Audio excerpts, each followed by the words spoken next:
പുള്ളി എല്ലാ നിയമങ്ങളും പാലിക്കുന്ന ആളാണ്. പുള്ളി ഇപ്പം നമ്മൾ സീറ്റ് ബെൽറ്റ് ഇട്ടില്ലെങ്കിൽ ഫൈന്, റോഡിലെ വെള്ളം വരെയെന്ന് അപ്പുറത്ത് കയറിയാൽ ഫൈന്, ഓവർ സ്പീഡിന് ഫൈൻ അടിക്കുന്ന ആറ്റിങ്ങൽ RTO സഞ്ചരിക്കുന്ന കാറിന് ഇൻഷുറൻസ് തീർന്നിട്ട് 2 മാസമായി. 2 മാസമായിട്ട് ആറ്റിങ്ങൽ RTOയുടെ കാറിന് ഇൻഷുറൻസ് ഇല്ല. വണ്ടി നമ്പർ ഞാൻ പറഞ്ഞുതരാം.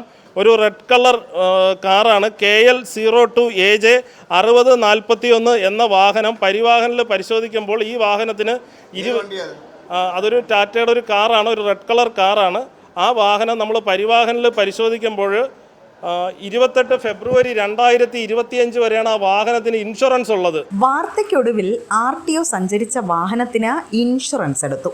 കഴിഞ്ഞ ദിവസമാണ് ആറ്റിങ്ങൽ RTO മഹേഷ് സഞ്ചരിക്കുന്ന സ്വകാര്യ കാറിന് ഇൻഷുറൻസ് ഇല്ല എന്ന വാർത്ത വിസ്മയ ന്യൂസ് പുറത്തുവിട്ടത്. സ്വകാര്യ ബസ്സുടമയുടെ പ്രതിഷേധ സമരം റിപ്പോർട്ട് ചെയ്യാനെത്തിയപ്പോൾ ആറ്റിങ്ങൽ RTO മഹേഷ് സഞ്ചരിക്കുന്ന വാഹനത്തിന് ഇൻഷുറൻസ് ഇല്ല എന്ന സംഭവം യാദൃശ്ചികമായി ഞങ്ങളുടെ ശ്രദ്ധയിൽപ്പെടുകയായിരുന്നു. പരിവാഹൻ സൈറ്റിൽ ഈ വാഹനത്തിന് ഇൻഷുറൻസ് ഇല്ല എന്ന തെളിവ് സഹിതം വിസ്മയ വാർത്ത നൽകിയിരുന്നു. തിങ്കളാഴ്ച രാവിലെ 9:30 മണിയോടുകൂടി പരിവാഹൻ സൈറ്റിൽ വാഹനത്തിന്റെ ഇൻഷുറൻസ് ആക്റ്റീവായി കാണിച്ചു തുടങ്ങി. വാഹനങ്ങളുടെ ക്രമക്കേടുകൾ കണ്ടുപിടിക്കേണ്ട ഉദ്യോഗസ്ഥന്റെ വാഹനത്തിൽ തന്നെ ക്രമക്കേടുണ്ടെന്ന വാർത്ത വളരെയധികം വിമർശനങ്ങൾക്ക് വഴിവെച്ചത്. എന്തൊക്കെയായാലും പൊതുജനങ്ങൾക്ക് മാതൃകയാകേണ്ട ഉദ്യോഗസ്ഥർ ഇത്തരം വീഴ്ചകൾ വരുത്തിയത് ഇനിയെങ്കിലും ആവർത്തിക്കപ്പെടാതിരിക്കട്ടെ.